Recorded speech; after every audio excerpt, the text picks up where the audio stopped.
Assalamualaikum warahmatullahi wabarakatuh.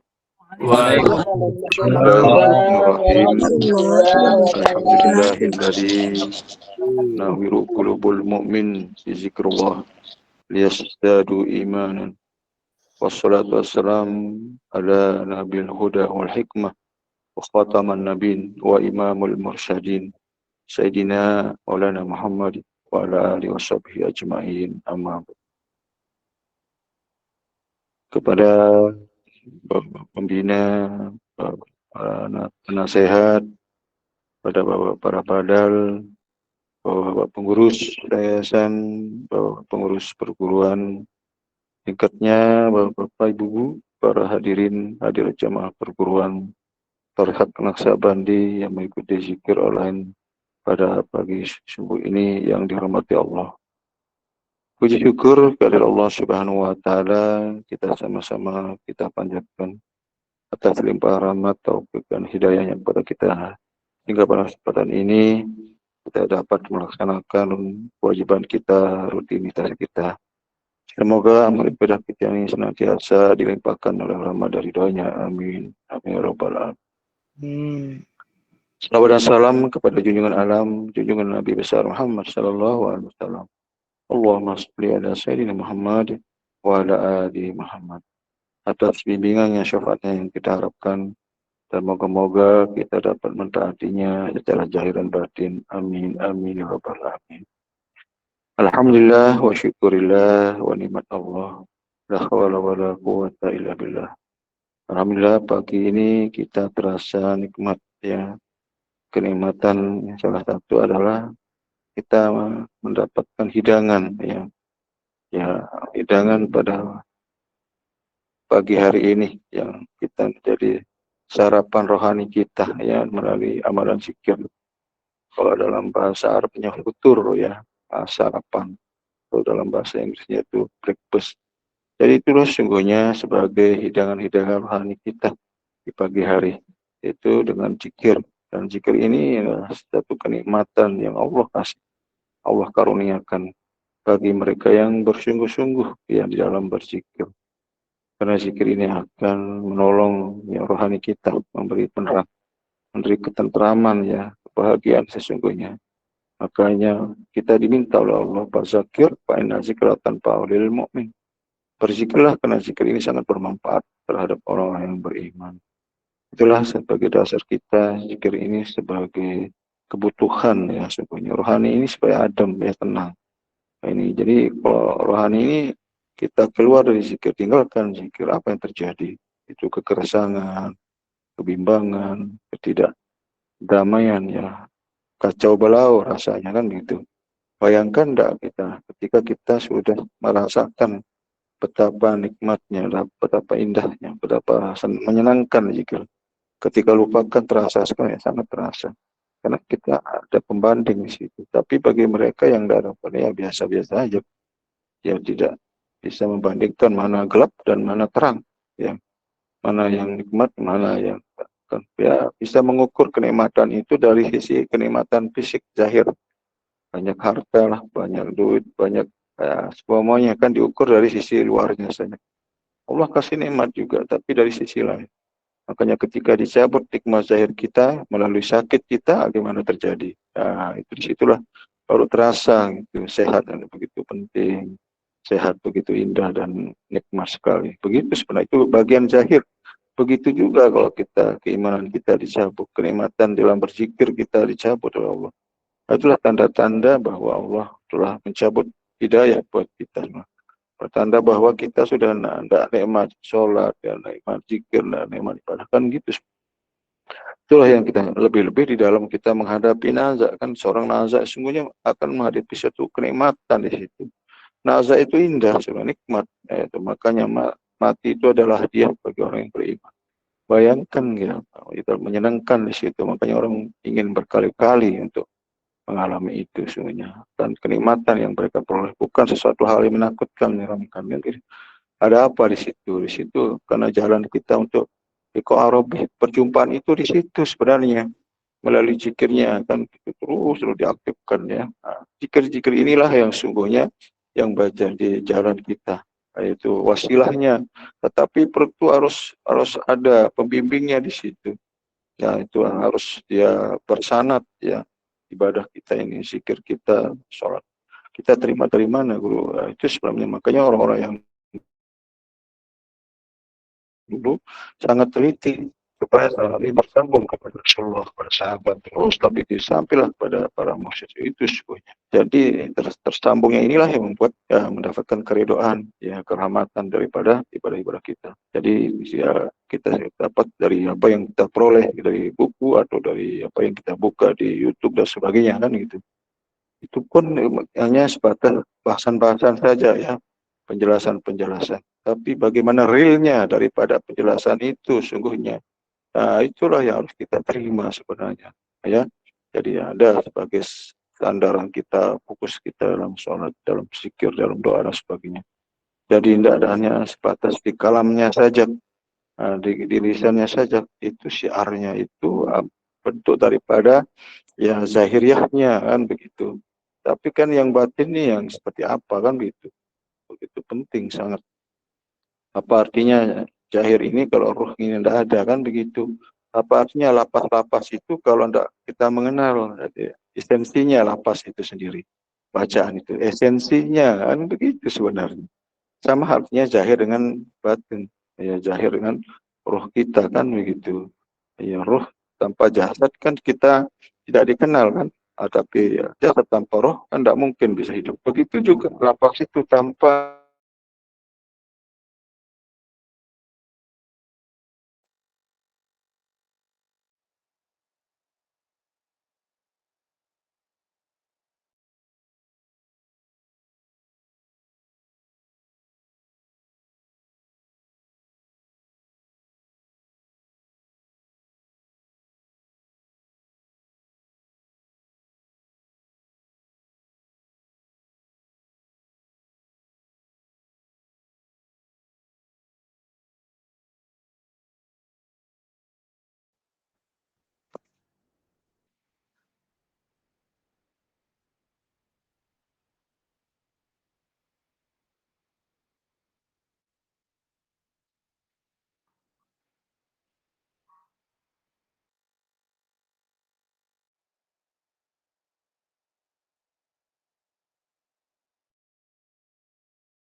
Instruksi suara menghilang.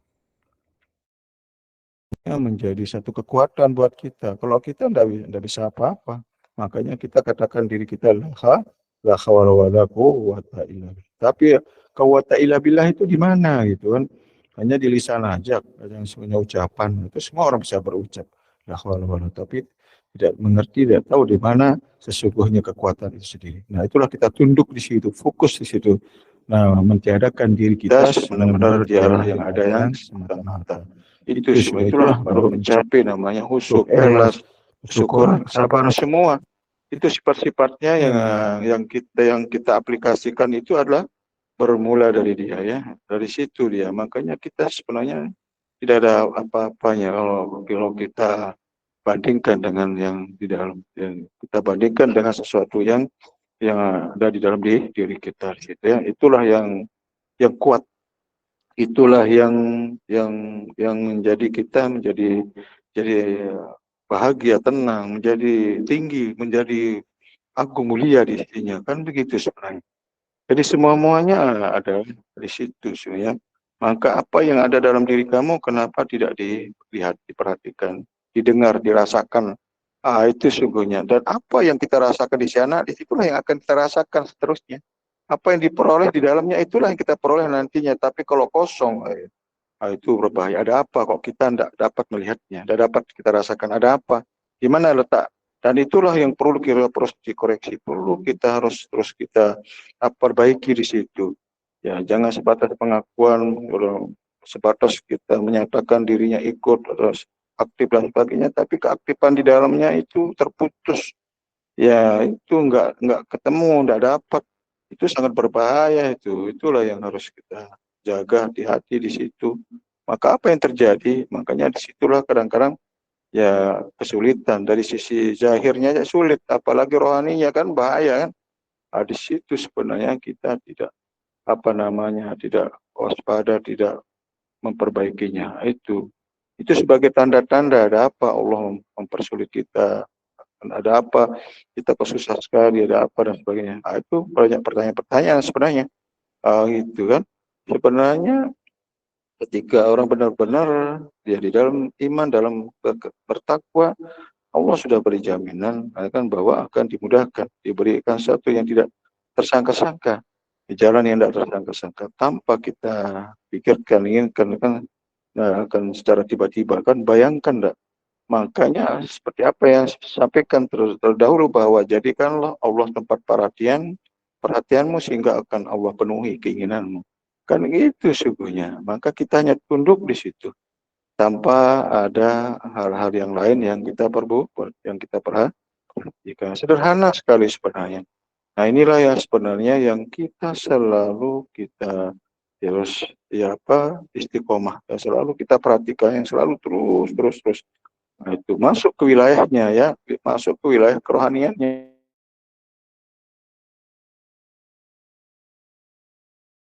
Masih wilayah hal-hal yang termuat, hal-hal perkara yang sebagai dindingnya malah di situ ya. Kalau sudah masuk ke situ murni dia ada satu perkara yang lain kecuali dia yang semata-mata di situ sungguhnya. Itu yang mengasihkan, itu yang memberi kenikmatan. Jangan kejar nikmat, kejarlah yang pemberi nikmat. Kan gitu kan. Jangan dia yang pemberinya yang gitu. Ibarat jangan kejar surganya, pemilik surganya kan gitu kan. Nah, kalau sudah pemiliknya sudah kita temui ya semuanya kita dapatkan. Kalau kita surganya top kita dapatkan. Ya pemiliknya enggak kita peroleh. Nah, itu sebenarnya makanya kenapa orang ahli hakikat marifat itu adalah hanya bagaimana selalu disertai dengan Allah, bersama dengan Allah. Baik di surga maupun di mana-mana sepanjang bersama Allah. Maka mereka dijamin aman baik di dunia maupun di itu sebenarnya ya. Jadi sudah jelas bahwa dari sini tidak ada lagi hal yang kita tidak inginkan. Ya, hal hijab nantinya itu dengan berbahaya sekali. Kadang-kadang kita di situ tidak tidak sadari bahwa kita jatuhnya di situ. Memang kelihatannya sangat sederhana, tetap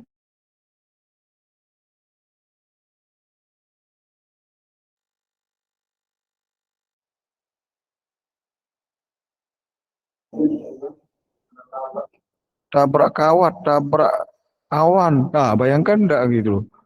Bukan dia tabrak batu di sana di atas, bukan tabrak pohon di situ kan, gitu. Tapi bisa jatuh di situ. Sebegitulah karena kecepatan yang tinggi, tidak boleh ada yang mengganggunya sedikit pun di sini, sangat berbahaya. Yang tidak bisa dihindari soalnya kan begitu sebenarnya. Begitulah rohani ini kecepatannya sangat ya. Begitu. Kecepatan cahaya ini kan udah sangat sangat sangat cepat sekali kan, melebihi daripada kecepatan-kecepatan yang lain. Itu sungguhnya. Jadi jangan sampai gangguannya itu zulumat, kegelapan. Ada hal-hal yang terganggu, yang mengganggunya di situ. Makanya lurus ya, lurus dan lurus ya, pada jalan yang lurus sesuai dengan kita dibimbing, sesuai dengan yang kita ditunjukkan. Itu sungguhnya sebenarnya sangat sederhana. Jadi apa yang kita sudah sampaikan terdahulu dan sampai saat ini kita tidak merubah ya, tidak mengurangi, tidak menambah-nambah sungguhnya. Pembahasan-pembahasan ini adalah sebagai wawasan saja, sebagai jalan kita sial, sebagai pendekatan silakan. Maka saya tidak pernah melarangnya, tetapi kembalilah kepada bimbingan, kembali kepada petunjuk, kembali kepada makomnya, kan gitu kan. Itu selalu kita arahkan, itu menjadi tanggung jawab persoalan. Itu. Jadi kalau melebihi, mengurangi, silakan, itu kita yang berhasil. Seperti taktik di situ ya. Itu sebenarnya itulah yang kita peroleh dari para murid-murid yang terdahulu, yang itu bukan kita berani buat-buat, kita bikin-bikin dan sebagainya ya. Kita syukurlah kita sampai kepada kita apa yang diperbuat para nabi-nabi terdahulu, para wali-wali terdahulu.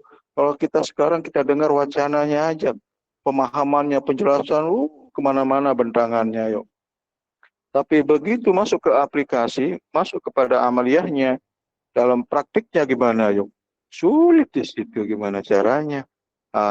Mas berat sama sulit. Nah, itulah yang patut kita syukuri. Jadi pembahasan kita bisa dapat di luar, silakan ya. Tetapi hati-hati juga. Jangan apa namanya? Terbawa kita begitu. Tapi kalau kita paham kemana arah pemahamannya itu, mana hal-hal yang harus keluar, harus kita lakukan enak ya kan. Nah, jadi kita tidak terganggu dengan adanya pembahasan-pembahasan itu sebenarnya.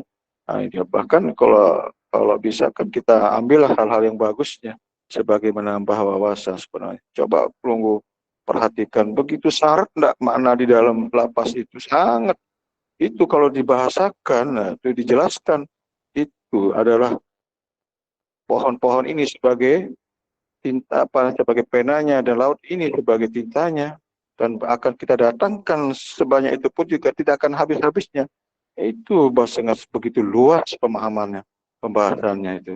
Tapi ketika kita terus apa namanya kembalikan ke intinya, ke sumbernya, ternyata di situ ya tidak ada ya lagi yang lain-lainnya di situ. Itu semuanya bersumber kepada kalam Allah. Itu maka Allah lah yang memberikan semua dari Allah, sebenarnya apa yang Allah yang apa yang kita peroleh, apa yang kita dapatkan di situ sebenarnya ya kalam-kalamnya dia. Itu makanya ada allama bil kalam, allamal insa ma lam ya'lam. Diajarkan manusia dengan perantaraan kalamnya. Kalam yang hakiki itu, kalam yang tersembunyi, yang rahasia, tersirat. Nah, dengan cara apa untuk menemukan kalam yang rahasia itu? Dengan kalam yang zahir ini, dengan tulisan, bacaan yang afaki, alam ini, semuanya dalil-dalil ini sebagai untuk mencari, untuk menemukan kalam yang hakiki itu sendiri. Dan itulah pedoman rohani kita, batin. Itu sebenarnya tidak akan celaka orang berpegang kepada kitab Allah baik di dunia maupun tidak akan celaka, dan akan datang menawi kita, akan menolong kita. Itu maka dikatakan kitab Allah sebagai penolong, sebagai pemberi syafaat di dunia maupun ya. Itu kan luar biasa. Makanya perkara kitab Allah, perkara tentang iman, perkara tentang yang gaib. Tentu perkara yang gaib itulah berkaitan tentang diri kita juga yang gaib. Itulah yang akan menemuinya, yang bisa menerima, bisa mendapatkannya, ya bisa akan meyakininya keberadaannya, dan mereka akan merasakan, ya akan membuktikan kebenaran daripada firman-firman Allah yang tersampaikan melalui Al-Quran dan hadisnya Nabi. Kan begitu, menjadi real, jadi nyata, jadi bukan saja dalam pikiran, dalam lisan atau dalam hitungan-hitungan, enggak. Itu adalah menjadi sebuah fakta, itu sebagai pegangan kita. Itu sebabnya kita selalu ikro, baca. Itu perhatikan, rasakan. Itu tentu akan kita peroleh sebuah bimbingan, sebuah rasa, suatu hidayah di dalamnya, kan itu melalui kitab Allah. Bayangkan enggak itu, rasa cahaya Al-Quran, cahaya kitab itu di situ yang menerangi rohani kita, batin kita, tidak lagi dengan bacaan lagi. Maka disitulah yang dikatakan adalah satu yang tidak berhuruf, tidak lagi ada bersuara. Itu tidak lagi ada kalam-kalam yang lain. Itu sebenarnya Al-Quran. Makanya menjadi sebuah pedoman kita dalam kehidupan kita hari-hari, menjadi Al-Quran yang berjalan. Hulukul azim, ya, hak daripada kita sebenarnya, yang sebagaimana akhlaknya Nabi adalah Al-Quran. Itulah makanya dijahirkan dia melalui penjahiran daripada kanjeng Nabi. Nabi kan memberi sebagai contoh yang kita harus mengikuti bagaimana segala-galanya dalam semua hal sesungguhnya, terlebih-lebih di dalam kerohaniannya, kan begitu. Tuntunan rohaninya Nabi seperti apa? Tuntunan sirnya Nabi seperti apa? Tuntunan bagaimana bermusyahadahnya Nabi seperti apa? Dan seperti apa Nabi menghadirkan zat sholat ketika dia sholat? Bagaimana menghadirkan zat sembah ketika beliau menyembah? Bayangkan enggak? Itu enggak pernah tersampaikan. Sampai kapan hal ini akan disembunyikan? Sampai kapan hal itu tidak akan pernah orang lain tahu? Kan terlalu jauh sekali jadinya kalau kita dianggap sebagai pengikut Nabi, pengikut Rasul, hanya selawatannya saja. Apa itu? Selawat yang esensi selawatnya seperti apa, gimana ya? Itu sebagai penjamin bahwa mereka akan dinaungi nanti di alam barzahnya, alam kuburnya, sampai dia akhirat dengan orang membaca salawat. Nah, nanti kita bahas itu panjang ya kalau kita bahas tentang salawat ya. Kalau bacanya mungkin sudah semua baca. Apa? Ada makomnya salawat itu ya. Ada makomnya, ada kedudukannya salawat. Nah, kayaknya orang berebutan baca salawat sambil joget-joget, sambil apa menari-nari kan begitu. Tapi kalau orang sudah ketemu salawat yang sesungguhnya, mereka akan terdiam di situ, akan melihat keindahannya, mereka akan menemukan satu ketentraman zahir dan batin. Itulah sebenarnya orang-orang yang sudah menemukan salawat yang sesungguhnya. Tidak ada lagi bacaan salawat, tidak lagi baca-baca. Ya, coba kita dalam situasi yang nikmat, bisa enggak kita berkata-kata? Udah nggak bisa. Ya, hanya hanya kita hanya senyum-senyum saja kan begitu, menikmati suasana itu sebenarnya. Udah ada lagi apa namanya lisan kita berkata-kata, bahkan yang lain-lain tidak kita memperhatikan walaupun ada di sekitar kita. Bayangkan enggak kalau itu sudah kita temui ya. Mungkin itu saja penjelasan yang singkat. Semoga bermanfaat untuk kita semua. Terlebihnya mohon maaf. Wabillahi taufiq. Wassalamualaikum warahmatullahi wabarakatuh.